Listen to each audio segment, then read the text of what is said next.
साला इतना मेहनत करे के पड़ जाता है में प्याज रोपे के में सारा घास जान बस सब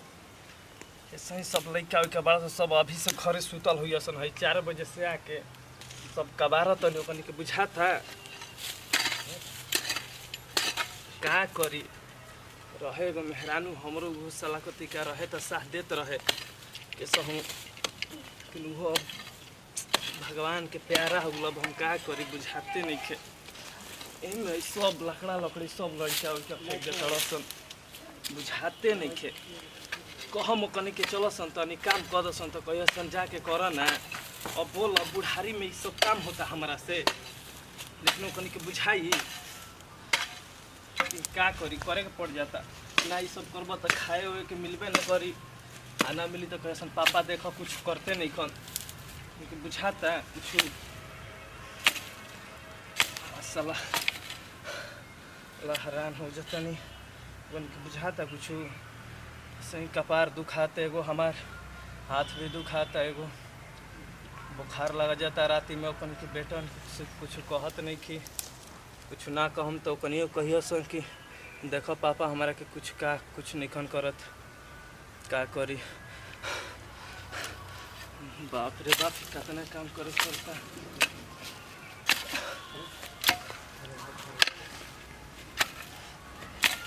अभी से सुतल हुई सन कनी के जाके बोलम तो बुझाता कनी के बूढ़ बाप के खटावे में कनी के कुछ बुझाते नहीं खे अभी से सुतल हुए सन जा तनी घरे तनी काने बाहर उठिया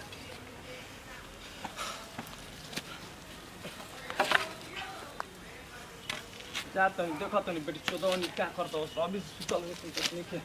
तना गरियाई बनू एगो लिपस्टिक मार के सूझ जाता ऐसा पतो ही ना कनिए के कनी के प्यार में भुला जाता बस नहीं बुझात बूढ़े बाप के साथ का होता या तो अभी ले सुतल हुई ऐसा बुझाता कहन तो कहीं सुन देखो बाबू हमारा के कहत काम करे के क्या करी लेकिन कहे के तो पड़ी लेकिन कहबो कहम तो हमरे पे खिसिया सन उल्टे वो बबू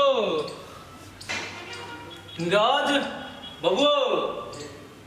देखो अभी से ओकनी के सुतल बड़ा सन हम आगो ने सब प्याज उगाज छोड़ के ओकनी के बुझात नहीं खे कितना सुतल तड़सन देखो हमर भूख सब खात ओकनी के बुझात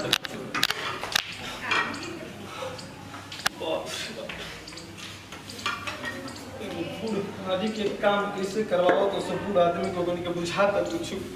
बूढ़ा सब दुखात रहता कहाँ बड़ा सर है गलू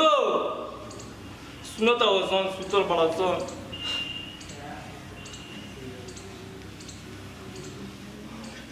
अरे लो सर पानी उन पियाओ सोन सुतल रहो बस अभी से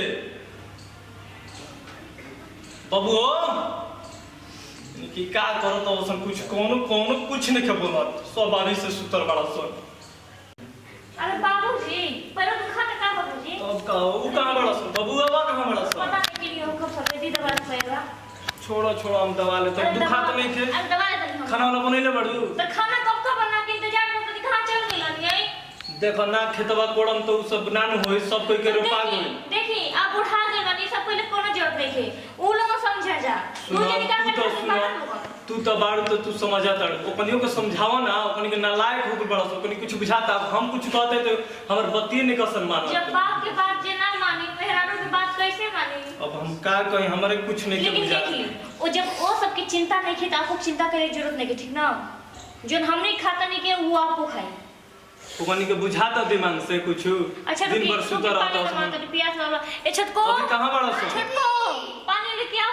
यार तनी ऊ कहां बड़ा सो बबुआ कहां बड़ा सो का जनी कहां बानी सब सबके रहे का पता ठिकाना चल रहा कहीं चल जाता नहीं सब यहां चले तो वहां तब मत पूछी अब का करबो तू कबे से कहां रहे हो अभी अब बात तो ना पूरा इतना काम बाटे तो का करी बाबूजी ऊ कहां बैठे गलुआ कहते कहां बानी उनकरा कोनो के ठिकाना छोटा पता चलता उनको बुझाता बूढ़ बाप के छोड़ देले बड़ा सन काम करे खातिर लेकिन हमहु कहत बाबूजी अब खेते में जाए जरूरत नहीं ठीक ना हमरा अपना घर जाए आराम से बैठ के हम खाना लेके आते खाएं बताइए 12-1 बजे मतलब समय खाना खेले के सुनो जा हम ना जाए तो का खेबो लोग तू लोग हमनी खाना ना चाहिए हमनी देखो हम ठीक बड़े तू लोग ठीक बड़े लेकिन ओकनी के बुझाता ना लायक हो गई बड़ा छोड़ साथ दो सबके क्या दी बाबूजी आप कौन से नाम को कुछ करने की जरूरत नहीं है पानी पी और खाना खा लेके का बनैले बड़ू दाल चावल सब्जी रोटी बनल अब मुझे सब्जी खाने बने लो हां वो बनल बा ओकनी के ना खिलाओ बस ना भी का नहीं खाली समय होता वो सबके कब से चिल्ला फोन करके कहा माजी जी तो कहत नहीं कि अभी आते नहीं कहीं बात बिजी वाली ओकनी के दोनों जिंदगी भर बिजी रहत अड़सन कुछ बुझात नहीं के आपके लड़का है पहले से समझावत नहीं होता तो लोग शादी ब्याह हो गया तक लोगन के दिमाग में गोबर घोरल बा बुझाते नहीं के कुछ घुसते नहीं के बाद छोड़ दी जाए दी काका बाबूजी तू जाए पहला हो जा ना बाबूजी आप ही इंतजार कर रहे हैं के ठीक बा लो जा खाना तू लोग जाके खा लो जा हां ले गए नहीं, भैया, खा ली लो ठीक बा हम खा लेते नहीं तू लोग पहले खा जा लो बात कहता नहीं ना आपके कहता नहीं ना खेते में जाए ना एगो काम नहीं करेंगे ठीक ना हां दीदी तो बात सही अच्छा कह एक बात बताइए वो सबके अबे जवानी के खून बा तो देख देखे नहीं अब बुढ़ा गए बानी तब से काम होई सुनो ना हम सिखाई तो बनी के हमारे पे गरमैया सन तू लोग सिखावा जा हमने कहल जाए ना कहल जाए तो छोड़ दो ठीक तब तक बात तक पर संग चल जाइए काम कर जे का कर जे अरे हम ना तू लोग काहे बाहरी जे बोलो तालो के काम करे के शादी जब वो लोग करे जाइबे ना कर लोग खेते में तो के करी खेत का काम बाज नहीं निकले बरो ना बाबूजी जेबे नहीं कर अभी ओकनी कहां बाड़ा सन घूमत आवागनी तनी फोन करके घरे बुलावा तो कहे तो बाबूजी बोलैलो हमन ठीक फोन में पता करते देखी कहां बा ठीक बा थकावटी कहीं कितना समय हो गल पता नहीं कब आई तो फोन के लो जा हां फोन तो करनी है कहां बाड़ा सन के नीचे छुटेला होता अरे का यहाँ बैठल भैया का बात बा गाना गाओ तो घुमेबे तो काम खाए के मिल जाई ना दिन भर तो कहां रही सो कोनो बात नहीं छे गोई रहनी आ उ छौखाठवा दिन देखनी है कि पानी ओनी ठीक ले बा कि ना तू पानी देखबे बाबूजी जाके खेते में काम करता नहीं आप सब बाहर घूमत नहीं सके और सब प्याज के खेत ऐसे ही सब इथी होता सब कुछ के रोपा गई हम अभी कोड़ के आवतनी अभी हम खाना नहीं तू खइला आवे नु ना बाबूजी अभी तो खाइए घूमत ना चुप रहे बाबूजी हम खलो नहीं दे खाई खले गोलुआ के तो कहबे कोई रहनी है कि सुबह में चल जिए ओने खाई गलुआ कहां रहता है का नहीं होनी का आगे नहीं हो नाम के शैतान हाजिर तू करे तो टपक अरे ले हनिया बबुआ हनिया हनिया थोड़ा नहीं आई का हां मुझे बैठी था का कहां गए ये समय तू का भाई बाजी पता नहीं रही कि चल जिए बोले प्याज वाज देख लिए बाबू कब आइला दिन भर हाथ कहां बाड़े काम करत नहीं समय तू नाच नहीं देखत बताइए रही है नाच बाजी नाच देख बगे जाके मन तो मन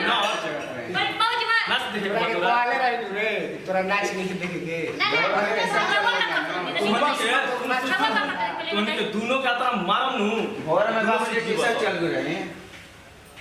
और मास्टर से भेटाई रहो रास्ता में जब बोले प्याज करे तू कहत हवन गलुआ स्टेशन नहीं खाई कहां रहत रात भर बोलना रहे अभी क्या बैठा रहे तो दोनों का समझावा सने का ना ना अब शादी ब्याह को तो नहीं शादी बियाह हो गइल बा कोचिंगो ना छूटत ठीक है मान तो नहीं अभी शादी ब्याह भइल बाजी, लड़का फेंका तू का करे सन लड़का फेंका रे ए बाबूजी सुनी ना ए सही बात बा तोरा सही बात रहा था कोचिंग वाली से कहीं करो सेटिंग वेटिंग नहीं है ना कि कोचिंग शादी हो गला फिर भी नहीं जा छोड़ ये सुन ना सेटिंग का है का पकड़ा के चाह जाई अभी मार सन नोच नोच के जे दोनों भारत सरकार लेके पहले तो पहले तो तोहनी के ई लूर नहीं खे कि कैसे बाबूजी बैठल जाला कैसे ढंग आ सिखावे लगा तो बाबूजी बाप के सामान में तो बाप के सामने किधर बैठे बाप जाला के सामान तब तू बाबूजी खाना खइले हैं? आगे की बाजी खाना खाई दिया खाना खइले बड़े ना हम त खाना पहले ही तेरे खा के घुमस पेट भर जाता ना बराबर दिन घूरे के ये पेट में खाना कैसे आवता तो नहीं नहीं पता ना अब खेतवा कोड़ देनी खेतबा कोड़ देनी अतना मार मारा नु खेतबा के नाम लेवा तो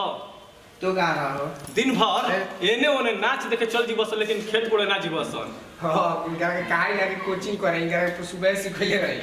कि जाके आप बोले बढ़िया से ठीक करिए तो सुबह सुबह नाच देखे आ सुबह सुबह कोचिंग चल आ तो जाए दे भैया जी नाचिए दे और दूसरा घर के लड़की होके पूछत ऐसन बाबूजी पानी पी ली खाना खा लिया तोहनी के हमार बेटा होके तोहनी के का करतो तो सर बाबूजी हमने दूसरे कहिए ना हो अपने हमार हो बउजा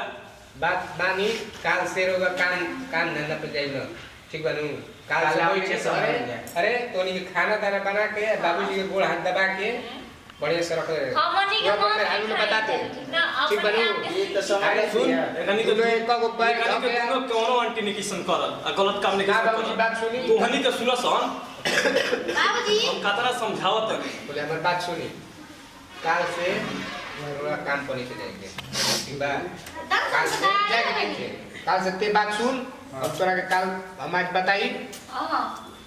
तोरा कहवा काम करे के बा केने के खेत देखे के बा हम केने के खेत देखम ठीक बा हैं